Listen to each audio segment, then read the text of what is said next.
Okay, no pola kwa ba mi gala jile de kan klo mi le Ewenyigba TVG ngo yin Christian ade abalo service yin nkonye egba mi nya gala ku de nya tohia do e ko ku de nane le hihe amalo nane me le hihe mo nkata o sofa do le Ghana do come afia kle amedeka vadewo obe nane keme le hihe mo ene ma no ha amado ha be nane le hihe ame ta amado be nane mo lio amado be nane li ta egba malafia kle mama vic ma bien ha e pe susu ko ku de nane le hihe ama hu alo nane me le hihe ame wa mama vic e win so va Ewenyigba TV Yo, wazore kuchi.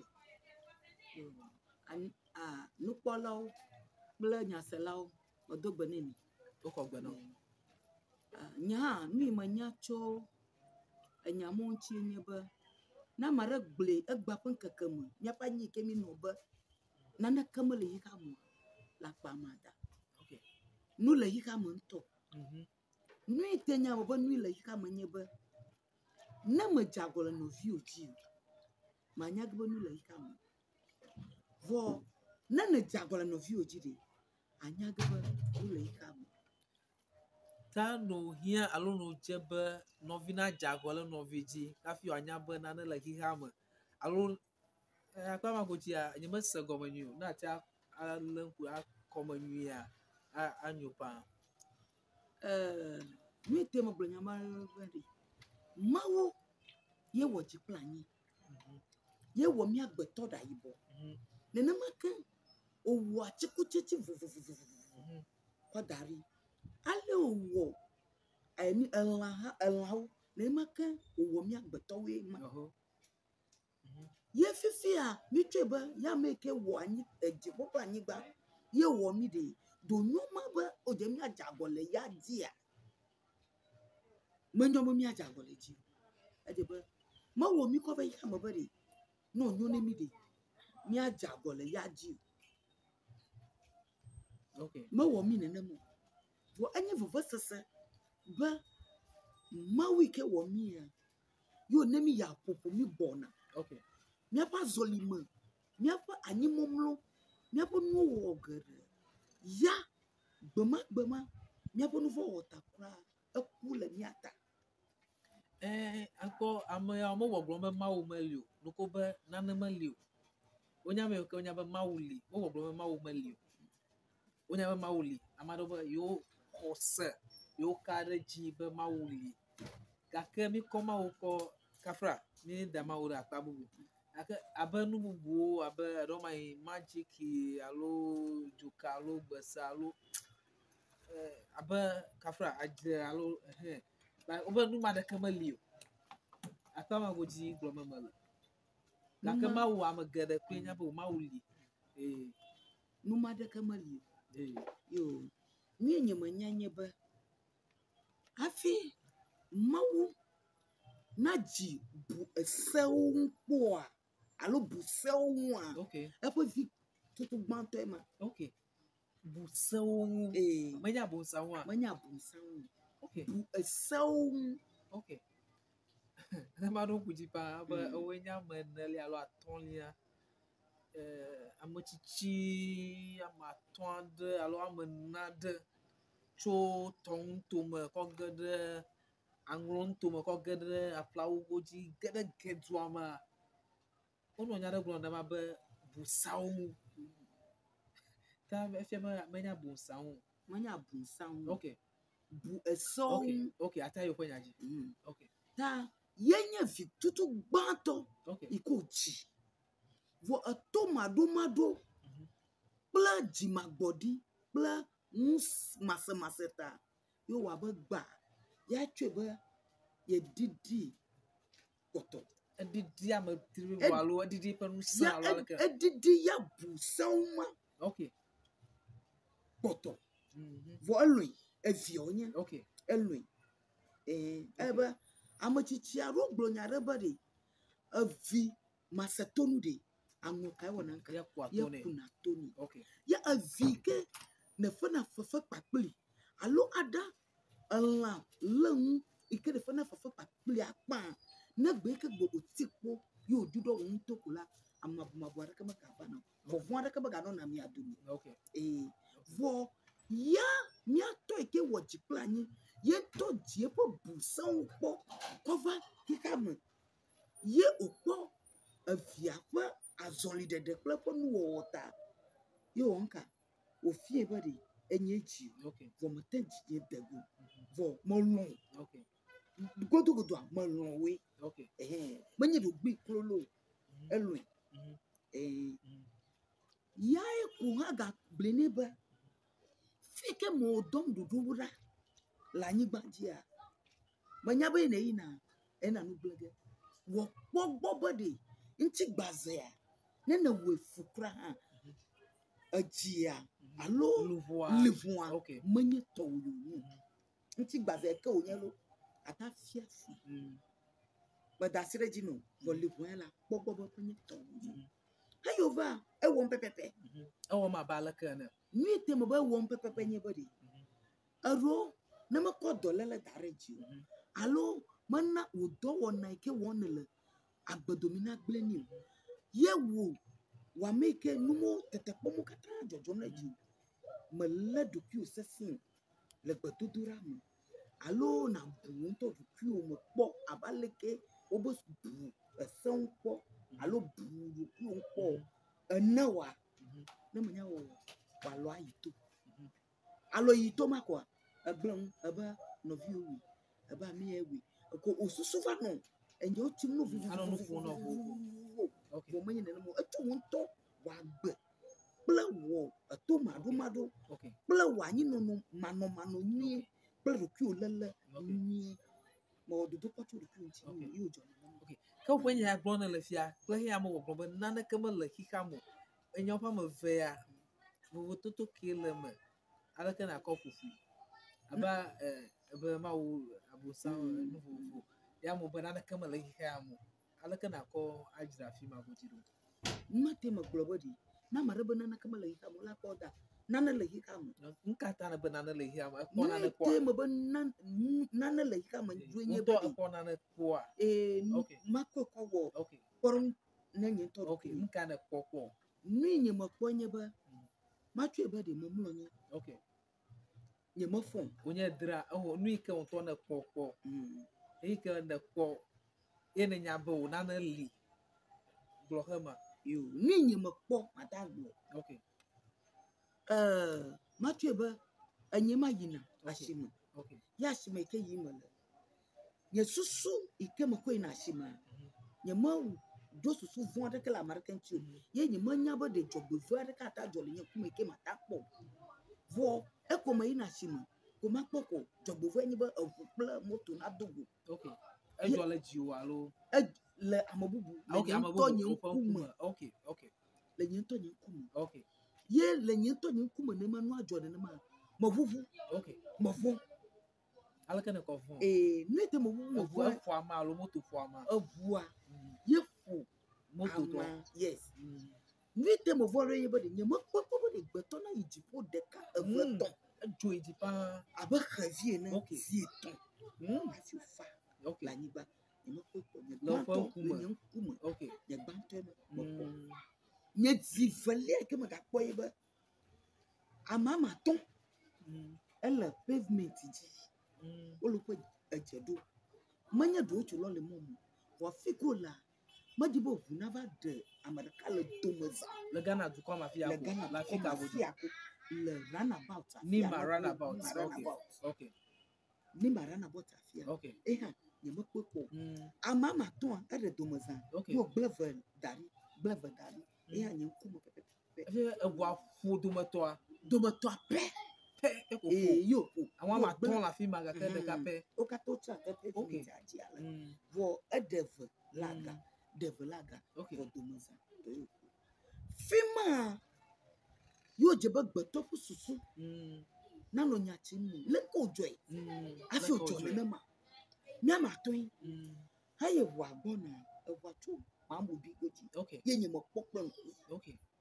vo One of speed afia. e wo manya do le speed Okay. too much Kamo kwa no sia. Avoye jone makwa. Driver anto amashi. Nana ka mabuli edo. Manyan guy John. Manyal ko wofi. Mala edo pe. Mala edo pe. Enye nu evalia ike mo. Okay. Nu etonli ike mo ko yiba. Gapopoma mo no njable. Fima runabout the same. Okay. Ye gapopoma package ya. Okay. Manya hospital. Okay. Bolu fufu. Yo, yeah. Fima enye bola before. You va dire enye bol fufu. Vo ninye magapo ye fifi mo fa no onu bia mo fa do kunye bia mo nye ba. Avu gada vaina. Okay. Enye tipa truck. Vaina ni malo vaina. Vaina. Frankis. Nima Frankis no. Godi. Okay. Devi ntu vi diada.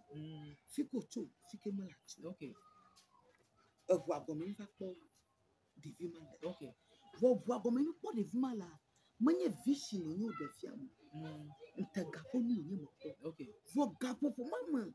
Ye devi ala vo agomi amare na do ni agbobo di driver devi ala vo agomi. Hayi devi mana dogo cho vo agomi. About 40 ya afa. Kaka be Bible. Vo fe. Vo devi amoku. Devi ala ni no le vo agomi. Vo tipa truck to manya ba. Nana ka John na mo. Vo tipa truck to ayana dogwa. Ele devi aji mo pomo. Vo gapo po mama agbe adele package. Afima kata anya gbe mo va yi. Agbe adele package afima. Hayi police over le devi aji ma. Agba mo va po devi ala devi ano yin le fofofo. Vo pa fo a me keke. Ala. Akamanya bana na kala wo mo. Vo mo fa mo fofo ye ko di ma tanya. Okay. Mo pa mo fofo o rush devi ma ko yi. Akonji. Over to afomani. Devi ma nyama glo mo le fia. Devi ala gbe. Fifle le taisi. Ekun. Quick wa ga no Oui, mo poni. Fifle. Devi ma me taisi. Vo devi ma no. I feel devi ma na kwa about getting to about 50 me ko ina. Okay. Devi ma no vuva yi ma. E ga le tuji ga tikpo secretary nima. O ga tikpo ga lewa. Le fifia me kwa lo ta yi kenu ajo le. Yi kenu ajo. Va yi about getting to 1 year. Devi ma no le duaji. Hey bo va yi na cho secretary va yi na ga le duaji ga tikpo ga ure vuma godo. Ta organizer le package. Okay. Fima e bo ni kata ji ma organizer apo plan. Agba e ma la gbejuro wa agbe. Yo don le Devi ma ko be yo kwati. Yo wini Devi ma. Cho gba bo aja. E ga po nu ma na Devi ma. Okay. Vo mo pa mo nu vo mo ko ga nya bo Devi ma na no agbe. No wo nya nana ma sia ma na sun chunchita Devi ma ni taizin driver agba. Ni fifi la Malata, bien nous font la fille Eli malata tu rana nima ye Devi ma e wona fifi la. Okay. Fifi echi. Okay. Fifi echi. Abima le Makala le. Egba. Ni o kata into woni into atadun kuji. Ne po abima into atadun kuji ala. Anya reke ma. Ta enu pa mo to ya ke na po ye na na nya ba o.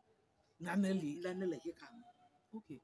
Ta le he kata ma eke ga won ku na okun ye na don ku ha ma ji a. Egbona na do ku obe na na le hihi ama lo na sama da pa nu nya ba o. Na na ma le hihi ama wa. Akọhe a akọfunu awo Kwara na ma be nyatepe nanali enuya ta ba nanali da. Ba omis godo. Joseph ke mo podu ma. Maraka ni masala maraka mba gakran. Okay. Bla maraka po ke mata aglonya de ni ma cho Devi akwa mi ke jolo Devi aji ko fonu. Okay. Vonyeto mo po Jesus zigareba nanali le nu ama to ke ni mo pota. Nanye netamu ni ye na fon siarke mo vo okula aje na ta kwa na mawo. Okay. Vo amado mumeti amado temlo na nyi makana roji.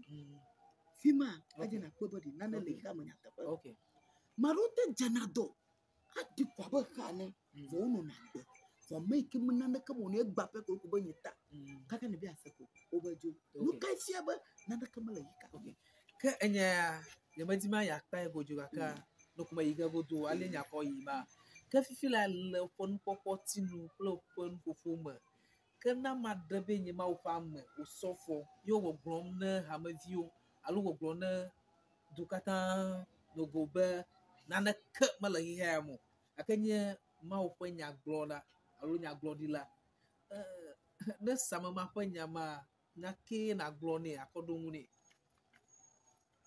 na mase amanya ma wo nya glodila ye gba pon kakamu yo ta gbe ne duko gang koto ya be na na ke mala hi ha mo wa la ke yin to po chon to ro Kristi ye vele ha ye to ya mo ti bo gbon na na ke mala hi ha mo re fi ko to fi va hi ha mo. Okay. Abe kparan software akoyo na be Steven Adunche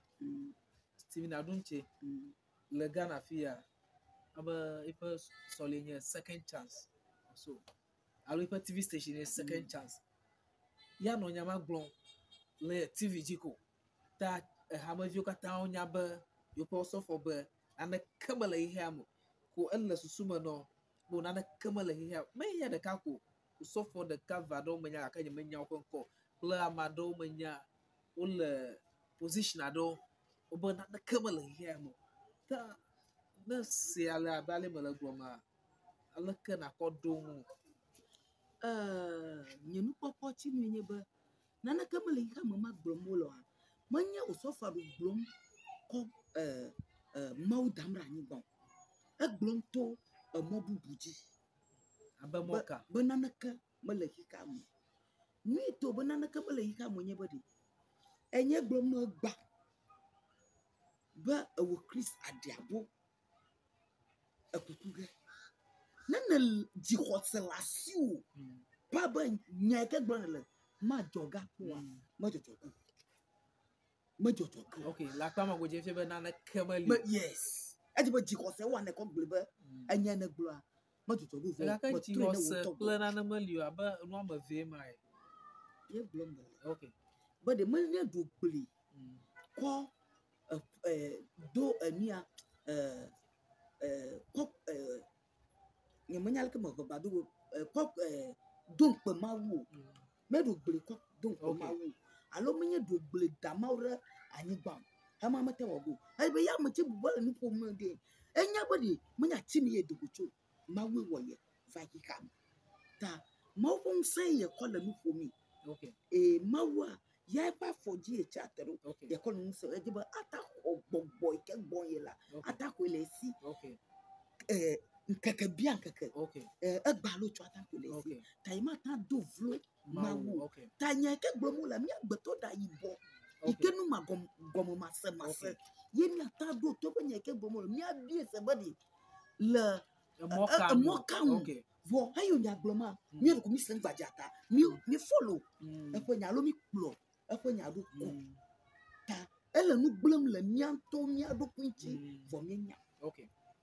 okay vo mi nya yo akpe we konu me ta nu polo akpe afie mi galegbe to semdo nyia ta miawe le de ka wo plemi akpe ko mi dana mi aso a mi jagwa na mia a share mi akpe link a mi me ne kaka ya comment mi ya na mi akpe comment o aso a maga do nkun de ka jina mi jagwa mi ade nu silins ever English dictionary na bi aso egba adodu alo enye pavi lelegbe ene bi aso egba manyamo kejina toa kejagba na ade nu silins ever English dictionary akpe de nwo da nkonye Christian adiabo nye nkonye akpe